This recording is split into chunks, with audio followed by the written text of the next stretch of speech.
BEd second year language across the curriculum का आज हम 60 क्वेश्चन करेंगे।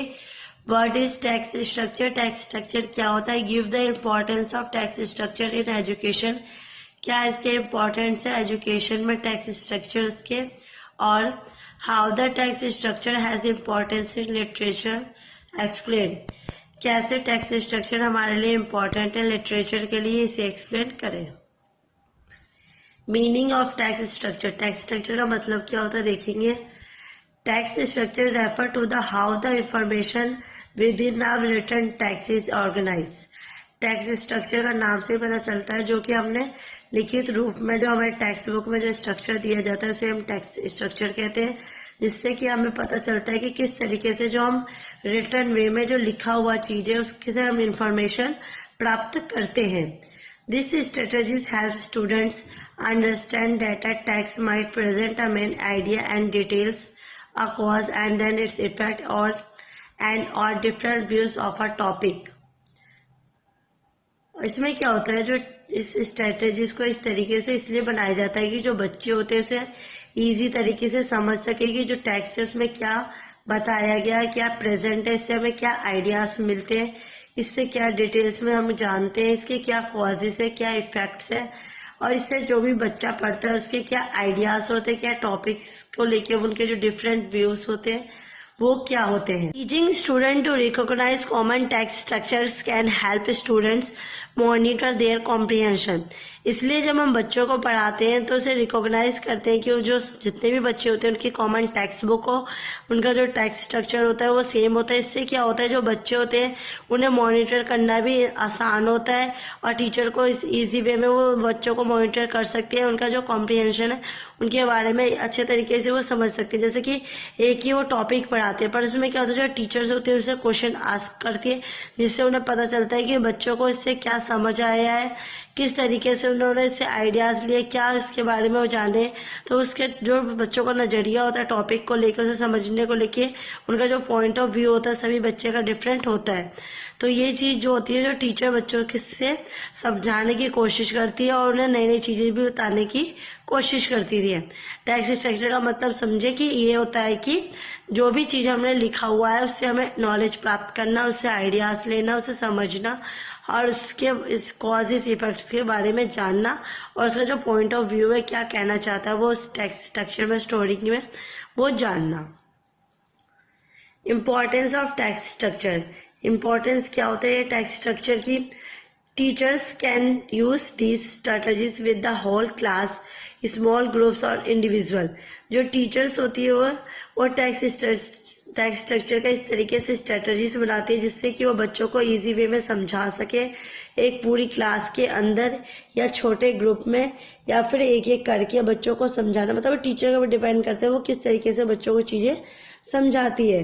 Students learn to identify and analyse text structure with help students navigate the various structure presented within non-friction and friction tax।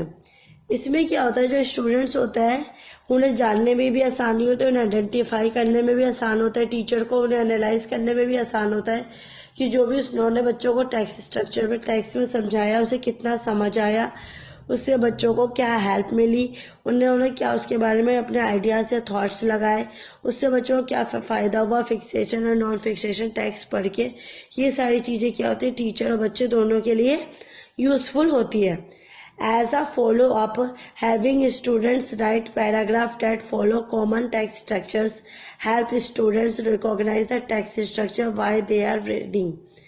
इसमें क्या होता है, जो teachers होती है वो फॉलो करती है कि उसने जो बच्चों को पढ़ाया है वो किस तरीके से पढ़ाया है, और जो पैराग्राफ दिया है बच्चों को लिखने के लिए तो वो कॉमन टेक्स्ट बुक का होता है, कॉमन टेक्स्ट स्ट्रक्चर होता है। परंतु जब बच्चे उसे रिकॉग्नाइज करते हैं तो वो उसमें हेल्प लेते हैं कि किस तरीके से बुक में इसके बारे में एक्सप्लेनेशन किया गया है और इसे वो किस तरीके से और क्यों रीडिंग करते हैं डिफरेंट वे में। When a teacher use text structure, she should do the following ways। जब टीचर्स होती है, जब बच्चों को यूज करवाती है टैक्स स्ट्रक्चर के बारे में तो उसके लिए जो फॉलोइंग वेज है वो क्या क्या होते हैं। Show examples of paragraph that correspond to the each text structures. इसमें क्या होता है, जब टीचर्स बच्चों को एग्जाम्पल्स वगैरह, समझो कि एक पैराग्राफ बताती है, पैराग्राफ समझाने से पहले बच्चों को उससे रिलेटेड क्या होता है एग्जाम्पल्स देती है, जिससे कि वो उसके टेक्स्ट स्ट्रक्चर को इजी तरीके से समझ सके और फिर बाद में उन्हें करते वक्त किसी प्रकार की कोई डिफिकल्टीज ना हो। नेक्स्ट पॉइंट है examine topic sentence that clue the reader to specific structure. इसमें क्या है, जब बच्चों को टीचर समझा देती है तो उसके बाद उसका एग्जाम लेना, उसका टेस्ट वगैरह लेना, उसके बारे में मतलब जनरली क्वेश्चंस वगैरह पुटअप करना, जिससे कि पता चले कि जो बच्चों को उसने पढ़ाया है तो उसे समझ आया है नहीं आया, या उसके जो पॉइंट ऑफ व्यू या क्लू मिलते हैं वो मिल पाते हैं या नहीं। थर्ड पॉइंट है model the writing of a paragraph that use a specific structure. इस तरीके से पैराग्राफ राइटिंग का मॉडलिंग करना, तैयार करना स्पेसिफिक तरीके से, जिससे कि बच्चे उसका अच्छे से यूज कर सके और उसे समझ सके। फोर्थ पॉइंट है have student try to write paragraph that follow a specific text structure. और बच्चों को भी ट्राई करना चाहिए कि वो भी जब पैराग्राफ लिखे तो वो भी उसी तरीके से, उसी पैटर्न से उसे फॉलो करने की कोशिश कर सके और उसे अच्छे से समझ के लिख सके। Have students diagram this structure using a graphic organiser. इसमें क्या होता है, जो बच्चों को जब हम डायग्राम्स के थ्रू कुछ चीजें या फिर पैराग्राफ या ग्राफिक के थ्रू से चीजें समझाने की कोशिश करते हैं तो उस चीज को बच्चों को भी फॉलो अप करना चाहिए, जिससे कि पता चले कि जो बच्चे हैं उसे अच्छे तरीके से लिख पा रहे हैं नहीं लिख पा रहे, क्या उसको ऑर्गेनाइज करने में दिक्कत हो रही है, परेशानी हो रही है, तो उसे सॉल्व कर पा रहे हैं या नहीं। नेक्स्ट पॉइंट है 6 choose the assigned reading and introduce the text to the students. इसमें बच्चों को चूज करवाना, उनकी चॉइस देना कि रीडिंग के वक्त वो कौन सा पैराग्राफ है, किस तरीके से उसे रीडिंग करना चाहते हैं और इंट्रोड्यूस कैसे करवा सकते हैं बच्चों को टेक्स्ट बुक से, टेक्स्ट स्ट्रक्चर से। ये सारा काम भी टीचर्स का होता है। 7 पॉइंट है introduce the idea that text have organisational pattern called text structures. Introduce करना आइडियाज को, उनके थॉट्स को, अपने विचार्स को, वो भी उस टेक्स्ट को पढ़ के जो कि हमें पढ़ने से मिलते हैं, और इस तरीके से तैयार किया जाता है, इस पैटर्न से तैयार किया जाता है कि जिससे पढ़ के बच्चों को खुद से ही उसके बारे में उनसे रिलेटेड होने का मौका मिले, उससे आइडियाज मिले, थॉट्स मिले और उसे समझने की कोशिश करें। 8 पॉइंट है introduce the following common text structure. Introduce करना फॉलोइंग कॉमन टेक्स्ट स्ट्रक्चर से, जैसे डिस्क्रिप्शन, उसके बारे में अच्छे से डिस्क्राइब किया गया हो, सीक्वेंस में हो। थर्ड पॉइंट में प्रॉब्लम है सॉल्यूशन, पहले प्रॉब्लम दे दी जाए, फिर उसे सॉल्यूशन करने का तरीका बताया जाए। कंपेयर एंड कंस्ट्रक्ट, उसके बारे में कंपेरिजन किया जाए और फिर उसे कंस्ट्रक्ट किया जाए। So text structures refers to how a information is organized in a passage. Text structure को इसलिए रेफर किया गया, इसलिए बताया गया है कि किस तरीके से जो टेक्स्ट स्ट्रक्चर है हमारे लिए इंफॉर्मेशन का कारण बनती है, हमें इंफॉर्मेशन देती है किसी पैसेज को पढ़ के या फिर किसी पैराग्राफ को पढ़ के।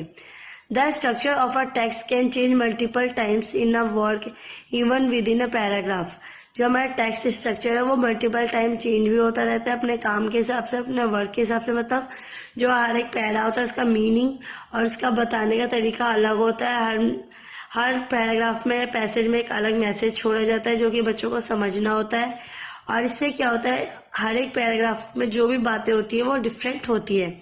Students are often recognised to identify text structure on state reading test. Therefore, it is important that they are given exposure to the various pattern of organization.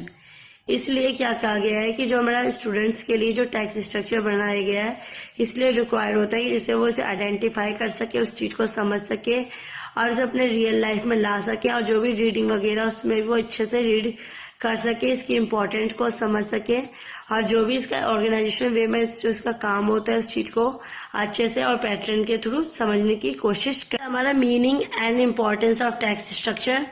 I hope आपको आज की वीडियो समझ आई होगी। Please मेरे video को like, comment and subscribe कीजिए। Thanks for watching.